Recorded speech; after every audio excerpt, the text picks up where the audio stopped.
வணக்கம், welcome to Chitra Murali's kitchen. இன்னைக்கு என்ன பார்க்க போறோம்னா, பச்சை பயிரில் ஒரு சாதம் தான் பண்ண போறோம். ரொம்ப சிம்பிளா டக்குன்னு பண்ணிடலாம். ரொம்ப ரொம்ப டேஸ்டியாகவும் இருக்கும். அது தொட்டுக்கிறதுக்கு வந்து காரமா உருளைக்கிழங்கு கறி, அப்படி இல்லைன்னா அப்பளம், படாம், சிப்ஸ் இது எல்லாமே நல்லா இருக்கும். ஃபர்ஸ்ட் என்ன பண்ண போனா, பேன்ல நான் எண்ணெய் விட்டுருக்கேன். அது நல்லா காஞ்சிருக்கு. 7 ஸ்பூன் வெண்ணெய் சேர்த்துக்கிறேன். தாளிக்கிறதுக்கு சீரகம், கிராம்பு, பட்டை, ஒரே ஒரு வெங்காயம், ஒரு பச்சை மிளகா, அப்புறம் இஞ்சி, ஒரு அரை இன்ச்சுக்கு இஞ்சி, ஒரு 4 பல்லு பூண்டு நசுக்கி வச்சுருக்கேன். எல்லாமே சேர்த்துருவோம்.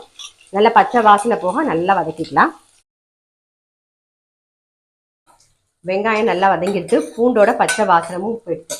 இப்போ வந்து 2 தக்காளி பெரிய சைஸில் கட் பண்ணி வச்சுருக்கேன். அதை சேர்த்துக்கிறேன். மஞ்சள் பொடி, கொஞ்சம் உப்பு சேர்த்துக்கலாம்.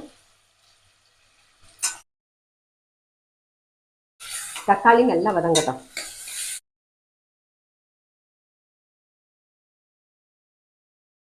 தக்காளி நல்லா வதங்கிடுது. ஏற்கனவே ஒரே ஒரு பச்சை மிளகா போட்டிருக்கோம். காரத்துக்கு கொஞ்சமாக வரமிளகா பொடி, காரம்லாம் உங்களுக்கு தகுந்த மாதிரி பார்த்து போட்டுக்கோங்க.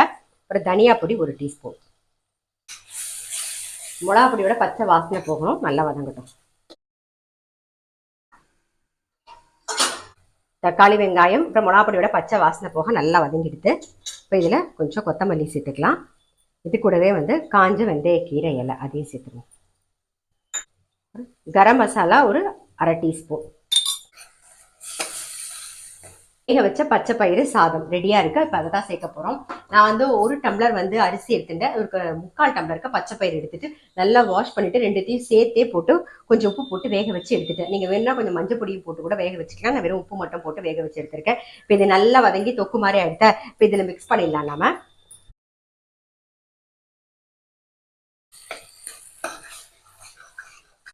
நல்லா வெந்நீர் வந்து ஒரு அரை டம்ளருக்கு விட்டுக்கிறேன். நல்லா சேர்ந்து ஒரு கொதி வரட்டும். மேலாக கொத்தமல்லி போட்டுடலாம். அவ்வளோ, நம்மளுடைய பச்சை பயிறு சாதம் ரெடி. ரொம்ப ரொம்ப சிம்பிள். இதில் வேணும்னா நீங்கள் வந்து காய்கறி, பீன்ஸு, கேரட்டு, குடமிளகா, உருளைக்கிழங்கு ஏதாவது காய்கறி வேணும்னாலும் காய்கறி போட்டு மிக்ஸ் பண்ணியும் பண்ணலாம். ரொம்ப ரொம்ப டேஸ்டியாக இருக்கும். இது வரைக்கும் ட்ரை பண்ணி பார்க்கல அப்படின்னா டெஃபினட்டாக ட்ரை பண்ணி பாருங்கள். நான் அடுத்த வீடியோவில் சந்திக்கிறேன்.